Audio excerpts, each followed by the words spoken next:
Bonjour. Le gouvernement québécois prévoit hausser d'ici 5 ans les frais de scolarité de 1 625 $. Voilà qui représente une augmentation de 75 % et porte la facture annuelle à 3 800 $. 200 000 jeunes sont en grève à ce jour et ce nombre comprend les 1800 élèves du cégep régional de Lanaudière à l'Assomption. Le mouvement dépasse maintenant celui de la grève étudiante de 2005, souvenez-vous, qui avait été provoquée par la coupe de 103 millions de dollars dans le régime de prêts et bourses. La communauté étudiante en a assez. Et par sa mobilisation, elle laisse entendre un signal fort.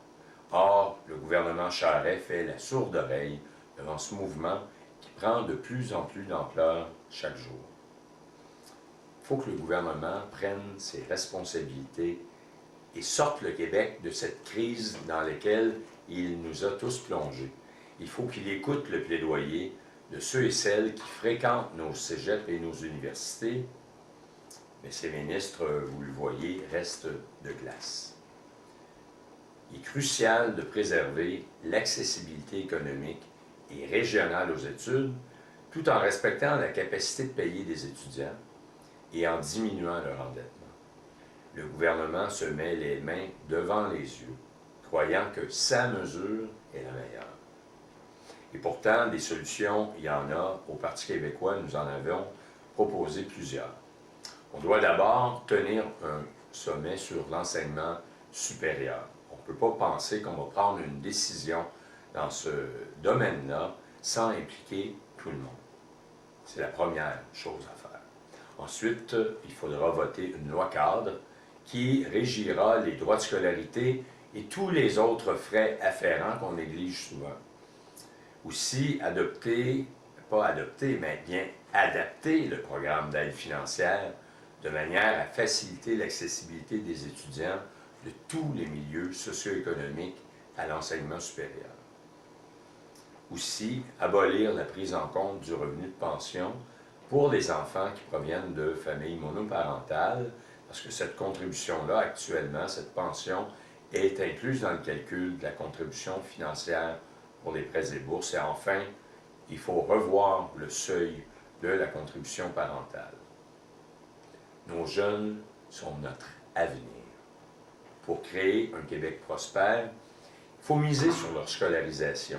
Nous devons les encourager à poursuivre leurs études et ça passe par une plus grande accessibilité.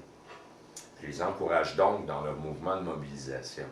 C'est ensemble, collectivement, que l'on arrive à changer, à améliorer les choses. Je suis particulièrement inquiet de ce qui s'annonce et je suis complètement scandalisé devant l'entêtement du gouvernement Charest. Compte tenu d'une telle augmentation de frais, pensez-vous vraiment qu'on va améliorer les statistiques quand on sait que la région de Lanaudière est durement touchée par le décrochage scolaire? Notre taux figure parmi les plus élevés au Québec. Les preuves, le taux de décrocheurs lanaudois est passé de 28,5 % à 32,8 % entre 1999 et 2008. C'est donc tout près de un tiers des étudiants qui ne complètent pas leurs études. Notre taux de diplomation est un des plus faibles dans tout le Québec. Les cégeps, les universités sont le socle de la société du savoir. Ils contribuent à la vitalité de notre société. Notre relève, et ça comprend tous les jeunes de Lanaudière, doivent pouvoir avoir accès aux études supérieures, et ceci sans égard à leurs conditions économiques. Merci de votre attention. Au revoir.